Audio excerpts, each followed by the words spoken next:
புதுச்சேரி தேர்தல் களத்துல வெற்றி தோல்வியை தீர்மானிக்கக்கூடிய மிகப்பெரிய சக்தி அப்படின்னா அது பெண்கள் தான். இந்த பெண்கள் பெரிய அளவுக்கு அன்ஆர்கனைஸ் செக்டார்ல ஒர்க் பண்ணிட்டு இருக்காங்க. குறிப்பா உழவர் சந்தை போன்ற பகுதிகளில் மிக எளிய முறையில வர்த்தகத்துல ஈடுபட்டிருக்காங்க.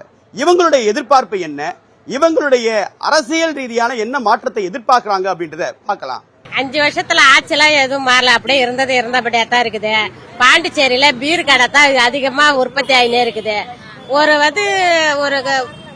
பொருளாதாரமா எதுவும் முன்னேறல, ஒரு கம்பெனியோ ஒரு எதுவுமே அதெல்லாம் எதுவும் வரல. இன்னும் பீர் கடைக்கு தான் லைசன்ஸ் கொடுக்கறாங்க, அதான் பாண்டிச்சேரியில அதிகமாகுது.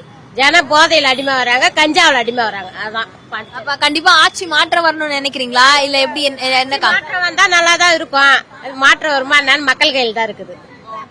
ஓகேக்கா, இப்ப யாருக்கு இப்போ புது கட்சி எல்லாம் நிறைய வருது, அவங்க எல்லாம் வந்து நல்லது பண்ணுவாங்கன்னு நினைக்கிறீங்களா? அவங்களுக்கு ஆதரவு எப்படி இருக்குக்கா? புது கட்சி நிறைய வருது, அது இப்ப போக தான் தெரியும் என்ன பண்ணுவாங்க ஏதுன்னுட்டு.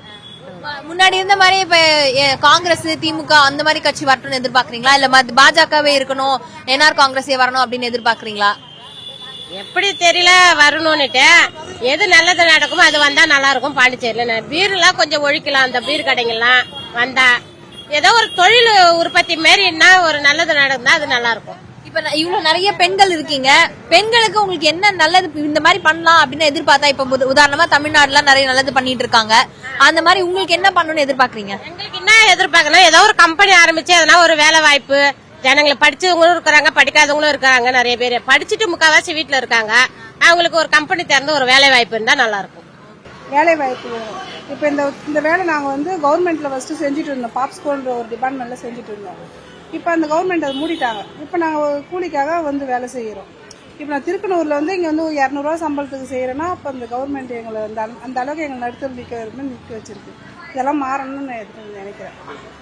பாதுகாப்பு இப்ப தமிழ்நாடு கவர்மெண்ட்ல இலவச பேருந்தெல்லாம் இருக்கு. இங்க பெண்களுக்கு என்ன திட்டத்தை ரொம்ப சிறப்பா செயல்படுத்திருக்காங்க? உங்களுக்கு எது வந்து சேர்ந்திருக்கு?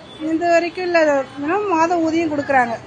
அதுலயே பாத்தீங்கன்னா இப்ப எங்களுக்கு வேலையே இல்லை, ஆனா எங்களுக்கு அந்த ஊதியம் வரல. மாதம் பெண்களுக்கு பென்ஷன் மாதிரி கொடுக்கறது, குடும்ப தலைவிக்கு கொடுக்கற காசு எங்களுக்கு வரல. ஏன்னா நாங்க எப்போ வேலை செஞ்சோன்றது, ஆனா அப்ப கூட ரெகுலர் கிடையாது, கூலியா தான் செஞ்சோம். அதுக்கே உங்களுக்கு கிடையாது அப்படின்றாங்க. அது என்ன அதுன்னு தெரியல.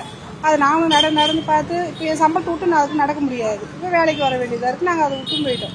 கவர்மெண்ட் நம்ம செய்ய நான் எதிர்பார்க்கல. இதெல்லாம் மாறணும், கொஞ்சம் பார்த்து செய்யணும். எங்கள் பிள்ளைங்க நல்லா படிச்சுக்கிறாங்க. ஒருத்தவங்க பிஎஸ்சி எம்எஸ்சி பிஎட், ஒருத்தவங்க பிஎஸ்சி எம்எஸ்சி. இது வரைக்கும் ஒரு வேலையே கிடைக்கல. அவங்களும் டெட்டும் படிச்சுக்கிறாங்க. வேலைக்கு அவங்க போய் படிக்க ஒரு ஆர்வத்தில் போகிறாங்க, ஆனால் வேலை கிடைக்கல. என் பொண்ணுங்களுக்கு எல்லாருக்கும், என் பொண்ணுங்கள எல்லாருக்கும் படிச்சவங்களுக்கு ஒரு வேலை வாய்ப்பு கொடுக்கணும். புதுச்சேரி பொறுத்த வரைக்கும் என்ன விஷயம்லாம் மாறணும் அப்படின்னு நினைக்கிறீங்க? புதுச்சேரி பொறுத்த வரைக்கும் இந்த விலைவாசி எல்லாம் குறைஞ்சி அவங்கவுங்க இப்ப கஷ்டப்படுறோம். நாங்க இப்ப இருக்கிறவங்க சாப்பிடுவாங்க, இல்லாதவங்க கஷ்டப்படுவோம்.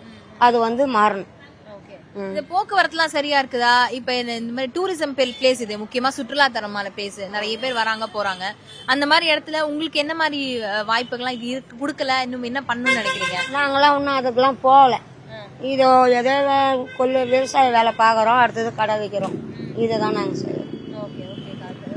உங்களுக்கு பெண்களுக்குன்னு தனியா எதிர்பார்ப்புகள் ஏதாவது இருக்குதா? இந்த மாதிரி இந்த கட்சி இந்த மாதிரி வாக்குறுதி எல்லாம் கொடுத்தா நல்லா இருக்கும் அப்படின்னு என்ன எதிர்பார்க்கறீங்க? கட்சி வந்து வாக்குறுதினா எப்படின்னா மாற்றங்கள் வரலாம். எப்படின்னா வந்து வேற இப்ப இருக்கிற கட்சி இல்லாம அடுத்தது வேற புதுசா இருந்தாலும் மறுபடியும் அதுக்கு வரி போடுறாங்க இல்லையா, அதெல்லாம் வந்து மாறலாம். புதுச்சேரி அரசியலை நோக்கி, அடுத்த கட்ட சட்டப்பேரவை தேர்தலை நோக்கி இங்க உழவர் சந்தையில் இருக்கக்கூடிய பெண்களுடைய எதிர்பார்ப்பு வேலை வாய்ப்பு புதுச்சேரியில அதிகரிக்கணும், பெண்களுக்கான முக்கியத்துவம் அதிகமாக கொடுக்கப்படணும், சிறுபான்மையினருக்கான பிரதிநிதித்துவம் வேண்டும் அப்படிங்கிற சில கோரிக்கைகளை முன்வைத்திருக்கிறார்கள். இந்த சட்டப்பேரவை தேர்தலை நோக்கி அவர்களும் நம்மை போலவே எதிர்பார்த்து காத்துக் கொண்டிருக்கிறார்கள். நியூஸ் 18 தமிழ்நாடு செய்திகளுக்காக ஒளிப்பதிவாளர் நிர்மலுடன் லாவண்யா ஸ்ரீராம்.